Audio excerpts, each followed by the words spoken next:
185 রানে ইন্ডিয়ার টিমকে অল উইকেট করার পর ইন্ডিয়ার বলাররা কিন্তু অস্ট্রেলিয়াকে 181 রানে অল উইকেট করে দিয়েছে। মানে একের পর এক বদলা। অস্ট্রেলিয়া যেমন বদলা নিচ্ছে, ইন্ডিয়ার বলাররাও সেই রকমইভাবে বদলা নিচ্ছে। তো কথা হচ্ছে ইন্ডিয়ার এখন ইন্ডিয়ার ব্যাটারের থেকে ইন্ডিয়ার বলাররা কিন্তু দুর্দান্ত ফর্মে রয়েছে, যেটা আমি এখন এই ম্যাচে যা বুঝতে পারছি। ইন্ডিয়ার ব্যাটারের থেকে ইন্ডিয়ার বলাররা কিন্তু দুর্দান্ত ফর্মে রয়েছে। এই মুহূর্তে ইন্ডিয়ার 48 রানে 2 উইকেট পড়ে গেছে।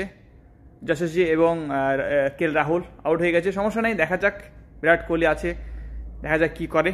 এবং এই ম্যাচটা কিন্তু অবশ্যই ইন্ডিয়াকে জিততে হবে। না জিততে পারলে কিন্তু এই ম্যাচ ইন্ডিয়া হেরে যাবে। আর যদি জিতে যায় তাহলে কিন্তু ড্র হবে। তাহলে কে এই ম্যাচটা, তাহলে চলো আজকের এই ম্যাচটা ইন্ডিয়া জেতে কি না সেটা দেখা যাবে। আর ইন্ডিয়া এই ম্যাচটা জিতবে কি না সেটা কমেন্ট করে জানাও। চলো তাহলে আজকে ভিডিও এই পর্যন্তই, ততক্ষণের জন্য টাটা, বাই বাই। চলো তাহলে আজকের ভিডিও এই পর্যন্তই।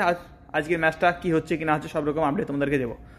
চলো তাহলে আজকের ভিডিও এই পর্যন্তই, টাটা।